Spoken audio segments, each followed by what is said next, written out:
Hello and welcome back to CINETIME. My name is Lauren. For those of you just watching, CINETIME is a unique collaboration between the City of Chandler and Chandler International Film Festival. It's a show that brings award-winning films straight to you. In today's film, two strangers make a special connection on a 14-hour flight from Sydney, Australia to LA, California. Along the way, they laugh, flirt, and pour their hearts out. Let's take a look at the film Someday, directed by J.S. Mayank. Stay tuned after the film for an exclusive interview with the director. Let's take a look.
I'm the window. Really? How interesting. I'm just a person.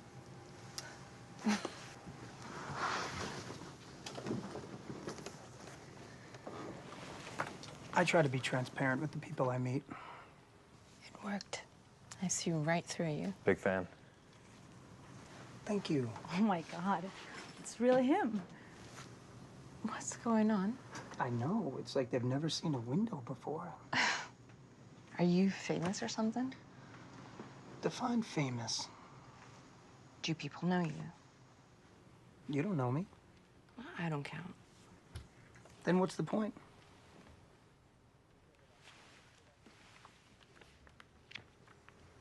You don't need to read that. Excuse me? It has a feature on me. Well, then let me see it. What for? I want to get to know you.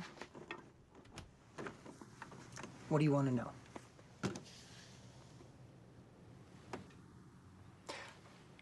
I'm sorry, but don't you feel like we've done this before? I know you. Actor. You're on a TV show or a movie. Ladies and gentlemen, welcome to Terra Australis, flying non-stop from Sydney to Los Angeles. The flight time will be 14 hours. So please keep your seatbelts fastened while seated. We will be airborne momentarily.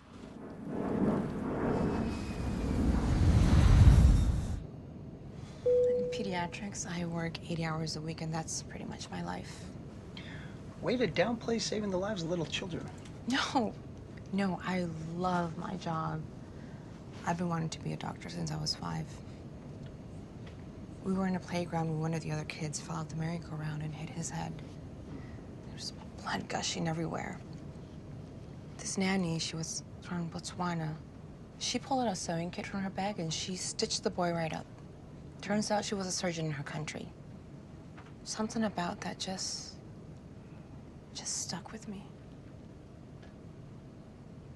Oh, I'm sorry, I'm boring you. No, not at all, not at all. Your voice, it's music to my ears. I was just enjoying it. Okay, does that line actually work on women, or do you have to be famous to pull it off? Actually, I was being sincere. But I'm not gonna lie. Fame doesn't hurt. Okay, so what is that you do? It's killing me. Okay, before we get to that, could we just be two normal people for a little bit longer? I can do that. I have a lifetime of practice. Good. I'm Adam. Melody. No. That is not your name, is it? Yeah, why? Melody. I'm a musician, a composer, a conductor. Like Mozart? Do you know that I've dreamt of the New York Times making that comparison my whole life? But I like it coming from you so much more. Adam Wingardner. Nothing? Sorry, I told you I'm horrible. I don't know anything outside of medicine. I'm not musical. I don't believe that. I don't believe that. We all have music in us. No, not me. Okay. Now, you are a doctor. Hmm? Now, I want you to just imagine the sounds. Just listen. A patient's heartbeat. That's percussion. Your rhythm section. An EKG monitor. That's your piano. Sound of people breathing. That's your woodwinds. And the hum of an MRI machine building the soundscape. A baby crying. That's an aria.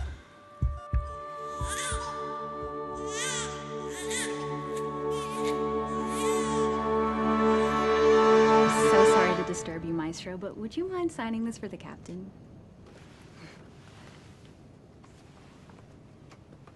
Okay, it's for me. I love your music. Your two-part inventions have such imaginative counterpoints, very reminiscent of Bach. I was actually in Prague when you conducted Beethoven's Ninth. It was really eloquent. I felt so touched. Okay, I'll be right back.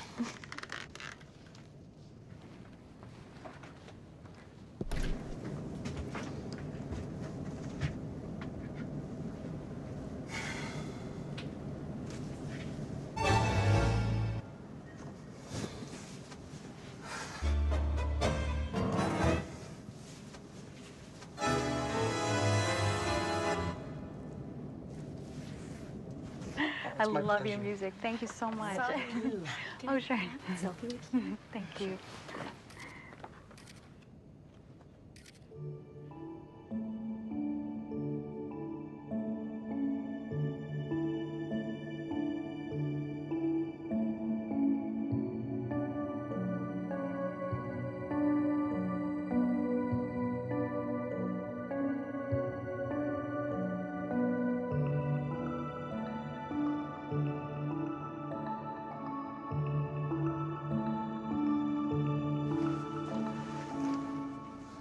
You okay?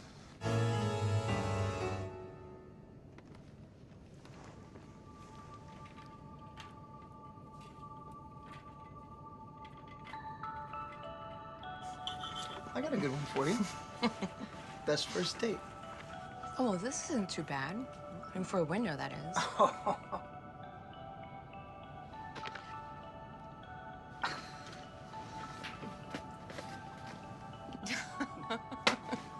Unbelievable.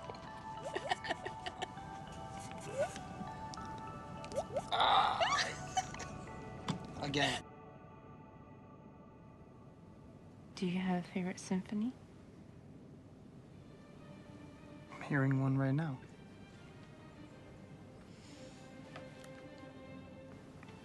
Can you hear your favorite piece?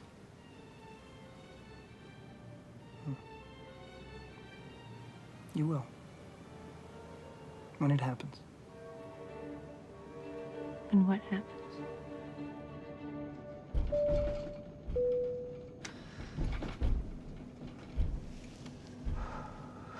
Okay. Okay. Worst breakup. Oh, don't they all feel like the worst when they happen? I guess that's the point. You cared about somebody enough that you were willing to get hurt.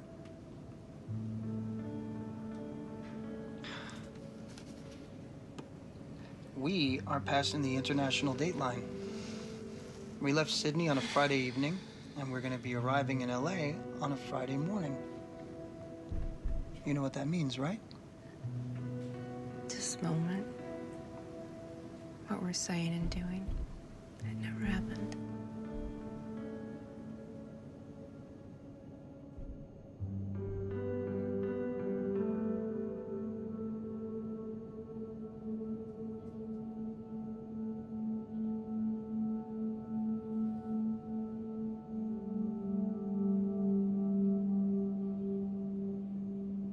I thought we wanted the same things. I mean, I really loved him. Or maybe I still do. I don't know, I just... What was the last straw? Semantics. Semantics. Yeah. If we had this life all planned out, things that I had told him that were important to me, stuff that was important to him, every time I daydream, like, I want to have kids, he'd say, sure, someday. And anytime he said something he really wanted, he'd say, one day. I thought they meant the same things. Turns out I was wrong. Yeah, I mean, there's a clear difference. Really? They're his? Is this a guy thing? Well, someday is hypothetical. It's a fantasy. One day is definitive. It's just a look into the future. See? I missed that memo. There I was planning my whole life thinking that we were on the same page. God. I've never had a conversation like this with someone I just met. I'm telling you, this is like a symphony I've been listening to my whole life. We've met before. Like, in another life? I don't believe in all that stuff, but you have to admit we have a connection. I feel like I could say anything to you.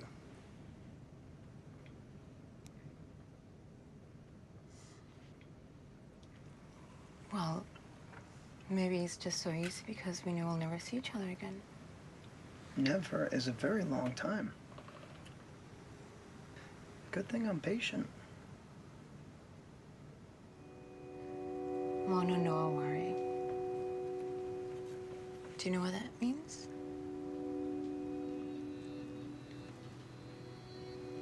The sky, it reminds me of the cherry blossom. The Japanese venture out to see the sakuras in bloom before they fall out in a week. You see, mono no aware is an expression about the transience of all things in life and love. We see the true beauty of things only when we acknowledge that they're fleeting.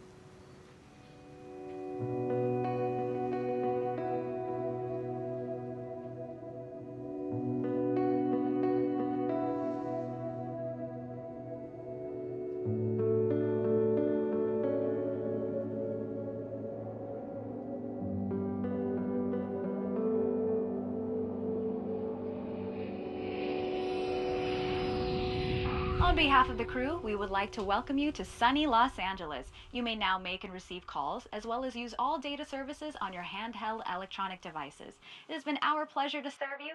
Thank you for flying Terra Australis. Will you sign this for me?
transience of all things in life and love. Mono no aware.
That was the film Someday, directed by J.S. Mayank. As promised, we have the exclusive interview with J.S. out of LA, California. Hi, I'm J.S. Mayank. I'm the writer and director of Someday, a short film that is about two people who meet on a flight, a direct flight from Sydney to Los Angeles. It's a 14-hour flight, and these two strangers meet, talk with each other, and sort of it's about the sparks that fly between them and the very nature, sort of fleeting nature of what happens when two people meet knowing that they might never see each other again. So it's a very fun, romantic, introspective drama about these two people getting to really talk about things that you can tell a stranger when you know you might never see them again. This film is very interesting. My lead actress, Catherine Castro, we'd wanted to work each other for a very long time. And one day I saw a post of hers on social media saying she was looking for writers. And being a good friend of hers, I just wrote back, "Hey Kat, I'm a writer." And she just said, "Oh my God, I didn't think that you'd be interested in something like that." So we met up, and she told me about this experience she had on a flight where she met and ran into someone who was really famous. She had no idea about that, and they ended up talking the entire flight. And that just, it was just something that was very interesting to me. So I immediately asked her if I could write it for her. And I did, and I gave it to her. I gave her the script and wished her well. And the next thing I knew was she read it, loved it, called me back, and she said, "When are we making this film?" So this one was just a very interesting experience in that her story was something that was very universal, that I think we've all had an experience of meeting somebody that we don't know at all, and yet feeling like we can connect with them in a way that we haven't connected with anyone else. So that's kind of how the story came about.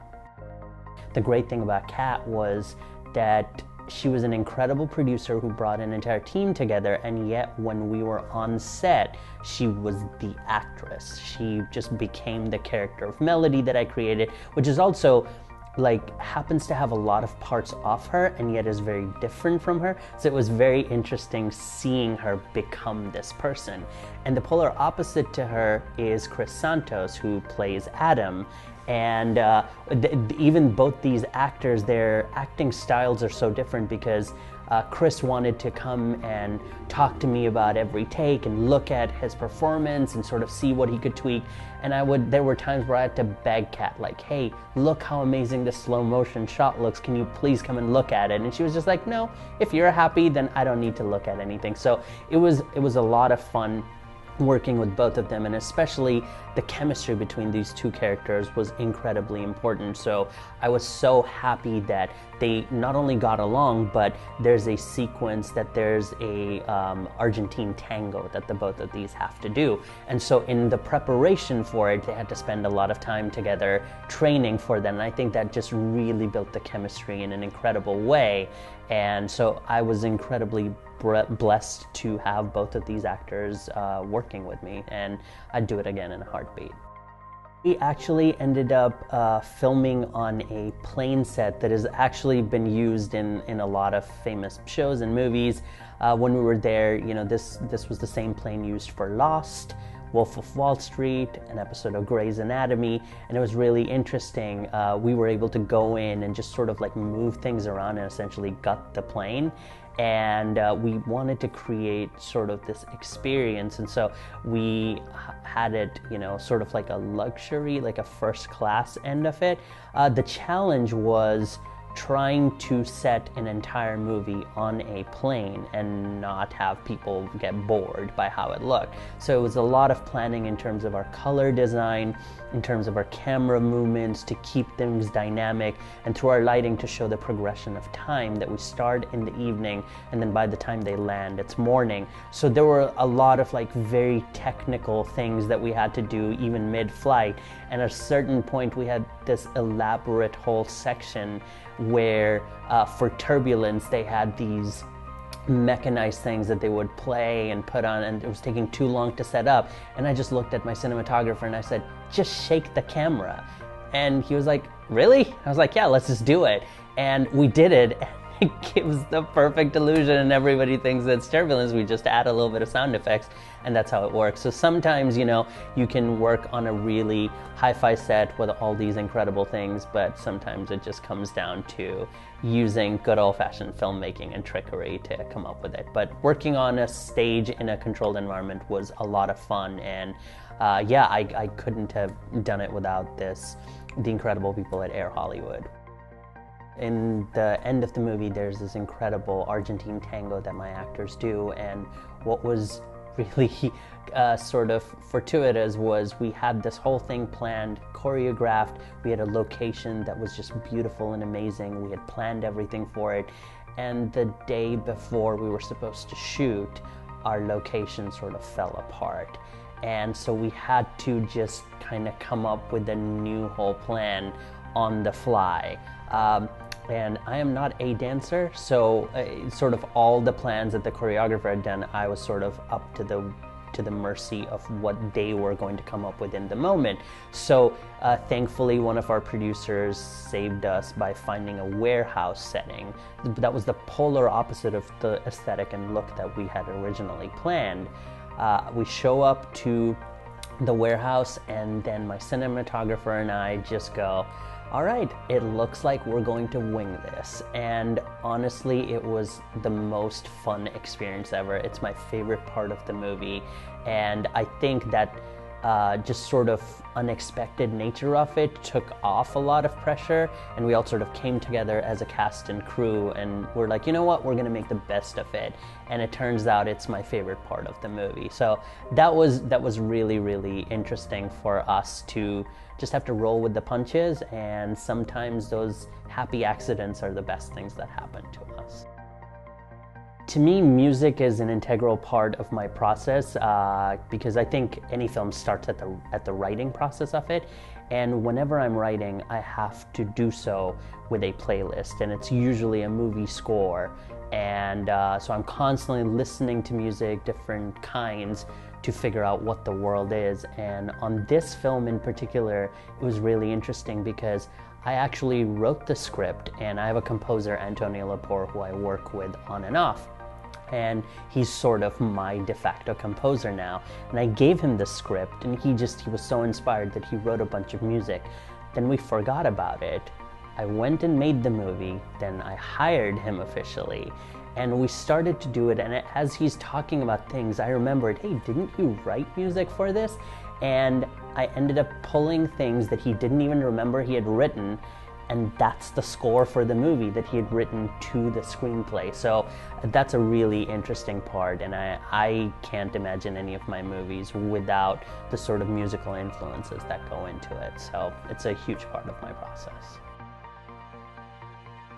I've always wanted to tell stories ever since I was 2.5. I was the kid who would make little drawings, and then I grabbed my parents or my grandparents or anybody, any grown-up in the vicinity, and I would make them sit down and write everything down.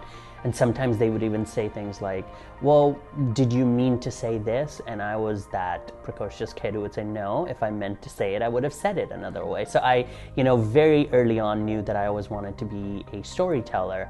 But filmmaking came to me later on when I was in India, and I had the opportunity to work on a lot of films for the United Nations, World Health Organization, UNESCO, and that's where I fell in love with the visual storytelling of it. And I've always been a fan of movies and television, and now I kind of feel like this is what I was destined to do the entire time.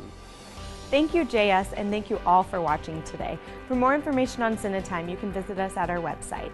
See you next time on CINETIME.